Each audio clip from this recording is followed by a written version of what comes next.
Advocates వాదనలు వినిపిస్తున్న advocates వాళ్ళ మాటను వినిపిస్తున్న సందర్భాన్ని చెప్పుకోవాలి. విజువల్స్ మీరు చూస్తున్నారు ఆర్టీవీ స్క్రీన్ మీద live visuals and exclusive visuals ని చూపించే ప్రయత్నం చేస్తుంది. మార్నింగ్ నుంచి ఉదయం నుంచి మీకు ఎక్స్క్లూజివ్ కవరేజ్. తెలుగు రాష్ట్రాల్లో జరిగిన అన్యాయం, ఈ రోజు ముక్త కంఠంతో తెలుగు రాష్ట్రాలు పిలుస్తున్న పరిస్థితి. ఒక్కసారి ఇక్కడ మహిళలు చేరుకున్న వాళ్ళు ఏమంటారు చూద్దాం. అమ్మా మీరేమంటారు? ఆయేషా మీరాని మరొకసారి చంపిన తీర్పు, ఆయేషా మీరాని మరొకసారి చంపిన తీర్పు.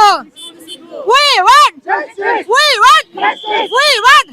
జోహార్ ఆయేషా మీరా. రక్షణ కల్పించండి ఆడపిల్లలకి, న్యాయం చేయండి ఆడపిల్లలకి.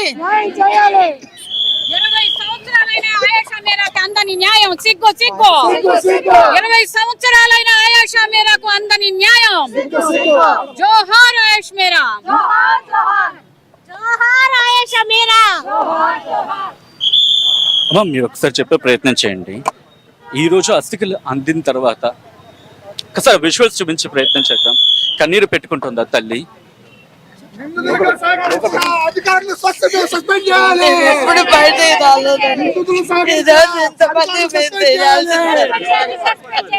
సహకరించిన అధికారులు సస్పెండ్ చేయాలి. జోహార్ ఆయేషా మీరా, జోహార్ ఆయేషా మీరా.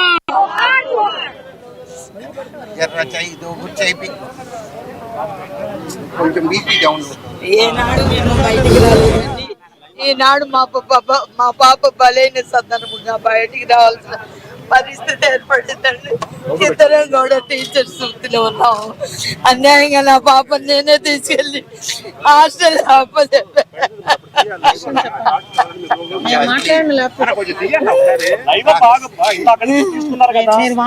అప్పచెప్పాను. పొద్దున్న పాటికి మా పాప లేదండి. ఫోన్ చేసి మీ పాపకు సీరియస్ గా ఉందన్నారు. మేము వెళ్ళేటప్పటికి మొత్తం కడిగేసేసారండి. సీన్ ఆఫ్ ఎఫెన్స్ లేదు. ఆ నీళ్ళలోనే మేము కూర్చున్నాము. అలాగే పోలీసులు క్లూస్ టీము వచ్చి తీసుకునేటప్పుడు కడిగేస్తుంది. కరెంటు లేదు ఒకవైపు, అలాగే స్కీన్ ఆఫ్ ఎఫెన్స్ లేదు. ఇంకొకటి ఏంటంటే పోస్ట్ మార్టం అది పంచనామా రాసేటప్పుడు రెవెన్యూ వాళ్ళని బెదిరించి పోలీసులు ఆ పంచనామా రాసుకోవటం జరిగింది. అప్పటికే మా పాప బాడీ ఇంటికి వచ్చేసిందండి. ఇంటికి వచ్చిన తర్వాత రాసుకున్నారు. ఈయన కొలిగి ఒక ఆయన్ని కూర్చోబెట్టి రాయించారంట. ఆయన అన్నారు పాపను చూడటానికి కూడా నేను లేకపోయానమ్మా, ఇట్లా చేశారు పోలీసులు అని చెప్పారు. తర్వాత క్లూస్ టీమ్ ఇలా అనౌన్స్ చేసింది.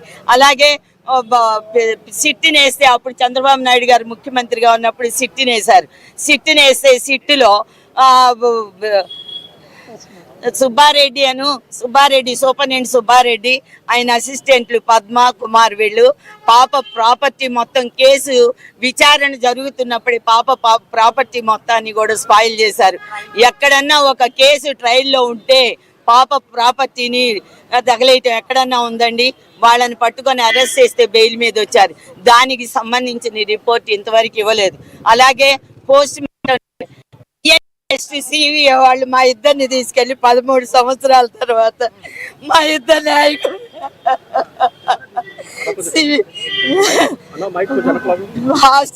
హాస్పిటల్కి తీసుకెళ్లి DNA టెస్ట్ చేశారు. ఆ తర్వాత మా పాపని 13 సంవత్సరాల తర్వాత పోస్ట్ మార్టం చేయటం జరిగిందండి. 10 రోజుల్లో ఇస్తాను పాప ప్రాపర్టీస్, బాడీ పార్ట్స్. ఇప్పుడు 7 సంవత్సరాలు మేము వచ్చినాయండి. వాళ్ళు ఇవ్వలేదండి. మేము ఫైట్ చేసి హైకోర్టుకి, సిబిఐ కోర్టుకి తిరగటాన మాకు ఈనాడు మా పాప ప్రాపర్టీస్, బాడీ పార్ట్స్ రావటం జరిగింది. అంటే పాపని బాడీ పార్ట్స్ తో పాటు సత్యాన్ని, న్యాయాన్ని, ధర్మాన్ని కూడా సమాధి చేస్తున్నా. సిబిఐ అంటే ఎంతో అత్యుత్తమైన దర్యాప్తు సంస్థ అనుకున్నాం. ఈనాడు మా పాప కేసే కాదు, రేపొద్దున వివేకానంద రెడ్డి కేసు, ఆ తర్వాత సుగాలి ప్రీతి కేసు కూడా ఇదే పతనం అయిపోతాయని నేను చెప్తున్నానండి. ఒక సామాన్య మానవుడికి, అలాగే మధ్యతరగతి వ్యక్తికి న్యాయం అనేది జరగదు. డబ్బుంటే, రాజకీయ పలుకుబడి ఉంటే చాలండి, న్యాయం జరుగుతుంది. అది మన భారతదేశంలో. బాధితులు 18 సంవత్సరాలు తిరగటమే సరిపోయిందండి. మరి నేరస్తులు ఎక్కడన్నా తిరిగారండి? ఒక అమెండ్మెంట్ తేవాలి రాజ్యాంగంలో. ఏమనంటే బాధితులు తిరగకూడదు, ఎవరైతే బాధితులని చెప్తారో ఆ నేరస్తుల్ని కోర్టు చుట్టూ తిప్పాలని కోరుకుంటున్నానండి. మొత్తంగా ఆ తల్లి కన్నీరు పెట్టుకుంటున్న సందర్భం. సో మొత్తంగా ఒక్కసారి మీరు చూడొచ్చు, కన్నీళ్లతో కోర్టులోకి అడుగు పెడుతోంది ఆ తల్లి. మరి కోర్టు న్యాయం చేస్తుందా, జరుగుతుందా? కోర్టుని ప్రశ్నిస్తోంది సమాజం. కోర్టులకి వినిపించవా, కనిపించవా? న్యాయం కోసం 18 ఏళ్లుగా తల్లి పోరాడుతూ ఉంటే చట్టం ఉన్న వాళ్ళకి చుట్టమా? ఇది ఆ తల్లి ప్రశ్నిస్తున్న సందర్భం. కొంతమందితో మాట్లాడే ప్రయత్నం చేద్దాం. అసలు మాట్లాడలేని స్థితిలో ఉంది, కన్నీళ్లు పెట్టుకుంటూ ఉంది. కన్నీళ్లు పెట్టుకుంటూ కోర్టులోకి అడుగు పెడుతోంది ఆ తల్లి.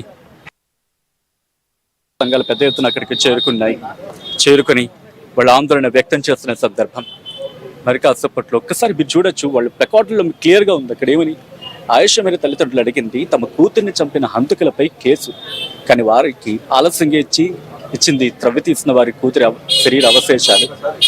వెన్నెల పిల్లలోనేనా అని చెప్పి కోర్టుని ప్రశ్నిస్తున్నారంటే అర్థం చేసుకోవచ్చు. ప్రస్తుతం శంషాద్ బేగం అడిగి ఆరోగ్యం బాగాలేకపోయినప్పటికీ కూడా తన కూతురికి న్యాయం జరగాలని చెప్పి కోర్టు గుమ్మం ముందు, కరెక్ట్ గా మీరు చూస్తే కోర్టు గుమ్మం ముందు నించుంది ఆ కుటుంబం.